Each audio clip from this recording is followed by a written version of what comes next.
उम्मे आयशा अज़मीर से कहती है कि मैं नहीं जानती हूँ कि मुझे किस चीज़ की सज़ा मिल रही है। मैंने तो बड़ी नीयत और बड़े खलूस के साथ सारे रिश्तों को निभाना चाहा, लेकिन मुझे नहीं था आइडिया कि आप लोग कुछ भी कर सकते हैं किसी के साथ। काश मैं ये पहले बातें जान जाती तो आज नौबत यहाँ तक ना आती। जिसको सुनकर नौशीन कहती है कि अरे भाई, मेरे बेटे पे मसल्लत क्यों हो रही हो, बार बार उसको इस चीज़ का जिम्मेदार क्यों ठहरा रही हो। तुम्हारे नसीब ही ऐसे थे, ये बात तो तय है और तुम्हें समझनी होगी। इसको सुनकर आप देखेंगे कि दादी कहती है कि तुमने जो हश्र अपने बेटे का किया है ना, देख लेना तुम्हारा अपना क्या हश्र होता, क्योंकि तुम नहीं जानती हो कि तुम कितनी जालिम औरत हो। नौशीन कहती है कि मुझे किसी से कोई सरोकार नहीं, मेरी खुशी मेरे अजमीर की खुशी में है। तो समझो कि मुझे पता चल चुका था कि मेरे बेटे की खुशी किस चीज़ में है। मैं जानती हूँ कि माहम ही इस घर के लिए सूटेबल है। आयशा देखो, अपनी हालत पे ध्यान दो। तुम किसी भी एंगल से इस घर की बहू नहीं लगती हो। तुम्हें क्यों समझ नहीं आ रही है? क्यों बिला वजह ज़मीर के पीछे हाथ धो के पड़ी हो? अभी भी उसकी ज़िंदगी से निकल जाओ, तुम्हारे लिए यही बेहतर है। लेकिन आयशा साफ साफ कह देती है कि मैं यहाँ से नहीं जाऊँगी। अगर आप लोग मुझे धिक्के देकर भी इस घर से निकालना चाहेंगे तो मैं फिर भी नहीं जाऊँगी। न जाने आप लोग कैसे किसी के साथ इतना गलत बर्ताव कर सकते हैं। आप जानती थी कि ये सब कुछ अजमीर की मर्जी के साथ हुआ था। मैंने किसी के साथ कोई ज़बरदस्ती नहीं की थी, ये बात तो बिल्कुल तय है। अजमीर कहता है कि बस मेरी बेवकूफ़ी थी, जिसको मैं एक्सेप्ट करता हूँ और कहता हूँ। इसलिए अब मुझे माफ़ कर दो और मेरी जान को छोड़ दो। पता नहीं क्यों मेरी जान की दुश्मन बनी फिरती हो। लेकिन जी, आप देखेंगे कि साफ साफ जवाब दे दिया है उसने और नशीन को कह दिया है कि मैं इस घर से नहीं जाने वाली। दादी भी साफ साफ मैदान जंग में आ चुकी हैं और कहती हैं कि देखती हूँ कि मेरी उम्मी आयशा को इस घर से कौन बाहर निकालता है। उम्मी आयशा यहाँ से कहीं नहीं जाएगी, ये मेरा आखिरी फैसला है। जिस पर नौशीन गुस्से से हलकान हो जाती है और अजमीर के दोबारा से कान भरने शुरू कर देती है ताकि वो उसको इस घर से बाहर निकाल दे। सब कुछ मेरी मर्जी के मुताबिक हो रहा है, इसलिए आप लोग अंदर दाखिल होने की कोशिश मत करें। साफ साफ दो टोक जवाब दे दिया गया है, जिसकी वजह से दादी काफ़ी हैरान है। क्योंकि अजमेर जो कि अपनी दादी की हर बात मानने वाला इंसान था, लेकिन एकदम से अचानक सब कुछ बदल गया है और वो हर चीज़ मानने से इनकार कर रहा है और कहता है कि नहीं, आप बिला वजह मेरी हर चीज़ में घुसने की कोशिश मत करें।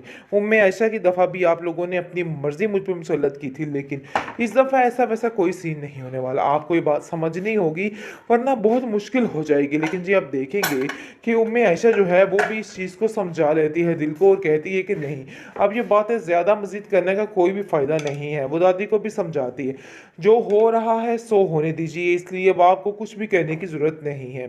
जिस पर दादी कहती है कि नहीं, मैं मरते दम तक ये कोशिश नहीं छोड़ूंगी, तुम फिक्र मत करो, सब ठीक हो जाएगा। लेकिन दादी की बातों का क्या कहना, अब तो अजमीर और नशीद दोनों इकट्ठे होकर इस बात पर जुड़ चुके हैं और कह रहे हैं कि नहीं, वो किसी भी तरह से इन बातों से नहीं रुकेंगे, चाहे जो मर्जी हो जाए। इसलिए आप देखेंगे कि दादी बेचारी भी खामोशी से ये सारे तमाशे देख रही होती है, लेकिन नशीन को बार बार समझाने की कोशिश कर रही होती है। लेकिन नशीन है कि जिद की तरह वो अटकी ही हुई है, क्योंकि करने वाली ही असल में सारी गेम नशीन है और उसका ही ये सब कुछ किया जा रहा है। ये बात तो समझ नहीं आ रही है बेचारी उम्मी आयशा को। वो समझ रही है कि सब कुछ ज़मीर का किया जा रहा है। वैसे इसमें ज़मीर की गलती भी बहुत ज़्यादा है, उसको हम ऐसे मासूमियत की तरह बाहर नहीं निकाल सकते। लेकिन जी, आप देखेंगे कि माहम का दिमाग ख़राब करने वाली भी ये नशीन ही है। बेहतरीन ड्रामा सीरियल उम्मे आयशा के इस एपिसोड में आप देखेंगे कि बहुत ज़्यादा ज़्यादती करने की कोशिश की जा रही है। उम्मे आयशा जैसे ही सारा माजरा सुन लेती है और उसको पता चल जाता है कि आखिर नौशीन और ज़मीर के दिल में क्या चल रहा है, ये लोग क्या करने वाले हैं, जिसको सुनकर वो काफ़ी हैरान परेशान हो जाती है कि आखिर वाकई में ऐसा हो सकता है या इसका धोखा है। लेकिन उसने कानों से अपनी सारी बातें सुनी होती हैं, जिसकी वजह से वो काफ़ी ज़्यादा परेशान है और सारी बात आकर दादी जान से करती है, क्योंकि रोती रोती आकर लिपट जाती है और कहती है कि दादी जान, मुझे यहाँ से मत निकालिएगा। इस पर दादी हैरान होती है और कहती है कि कैसी बातें कर रही हो, यहाँ से तुम्हें भला कोई कैसे निकाल सकता है, तुम्हें यहाँ से कोई भी नहीं निकालेगा, इसलिए बिला वजह परेशान होने की कोई भी ज़रूरत नहीं है। अपने दिल दिल को परेशान मत करो। लेकिन जैसे ही वो सारी बात खोलती है और कहती है कि अरे भई ये मामलात हो रहे हैं और मैंने अपने कानों से सारी बातों को सुन लिया है, जिसको सुनकर वो कहती है कि मैं इन लोगों की अभी खबर लेती हूँ और देखती हूँ कि आखिर ये लोग इतना बड़ा फैसला कैसे ले सकते हैं। वो बहुत गुस्से में आ जाती है और कहती है कि आखिर ये सब कुछ कैसे हो सकता है। लेकिन जी आप देखेंगे कि मज़ीद गुस्से में बज़मीर आ चुका है, क्योंकि नौशीन ने उसका दिमाग इस कदर बुरे तरीके से भर दिया है कि उसको बिल्कुल समझ नहीं आ रही है कि वो आखिर वो क्या फ़ैसला करे और क्या ना करे। लेकिन इन सब चीज़ों में सबसे बढ़कर अज़मीर की ही गलती है, इसके अलावा कुछ भी नहीं है, क्योंकि सारा कुछ किया दरअसल में उसका है। वो ही ये चाहता था जिसकी वजह से ये सब कुछ हो रहा है। अज़मीर जो है वो आयशा को साफ-साफ कहता है कि देखो, मेरी दादी को मेरे खिलाफ भड़काने की कोई भी ज़रूरत नहीं है और इस चीज़ की माफ़ी तुम्हें कभी भी नहीं मिलेगी। ये मत समझना कि इस तरह की हरकतें करके तुम हम सबका दिल जीत लोगी। ऐसा-वैसा कोई सीन नहीं है और ना ही इधर कोई सीन ऐसा-वैसा चलने वाला है। इसलिए बिला वजह की दूसरों को तकलीफ़ देना, ज़ियत देना बंद कर दो। अज़मीर आप देखेंगे कि साफ-साफ उम्मे अयशा को कहता है कि मैं अब ये नहीं चाहता हूँ कि तुम्हें किसी दोगलेपन में रखा जाए, इसलिए बेहतर यही है कि तुम यहाँ से फ़रार हो जाओ। आगे से वो सोच के काफ़ी हैरान होती है कि आखिर ये लोग ऐसा कैसे कर सकते हैं? अपने हाथों से सब कुछ करने वाले लोग आखिर एकदम से कैसे आके फिर सकते हैं? इस बात को उसको काफ़ी ज़्यादा हैरान और परेशान कर रखा है। आप देखेंगे कि दादी कहती है कि मैं अभी देखती हूँ कि ये सारा माजरा कैसे तय पाता है और कैसे आप लोग उसको घर से बाहर निकालते हैं। मैं आप लोगों को उसको घर से निकालने की कतई परमिशन नहीं दे सकती हूँ। लेकिन जी आप देखेंगे कि अब दादी की कोई भी नहीं सुनने वाला, क्योंकि अब ज़िद पर अटक चुका है अज़मीर। अज़मीर बार-बार एक ही बात कह रहा है कि इसमें मेरी माँ का कोई कसूर नहीं है, जो कुछ सो हुआ। सब कुछ मेरी मर्ज़ी के मुताबिक हो रहा है, इसलिए आप लोग अंदर दाखिल होने की कोशिश मत करें। साफ-साफ दो टोक जवाब दे दिया गया है, जिसकी वजह से दादी काफ़ी हैरान है।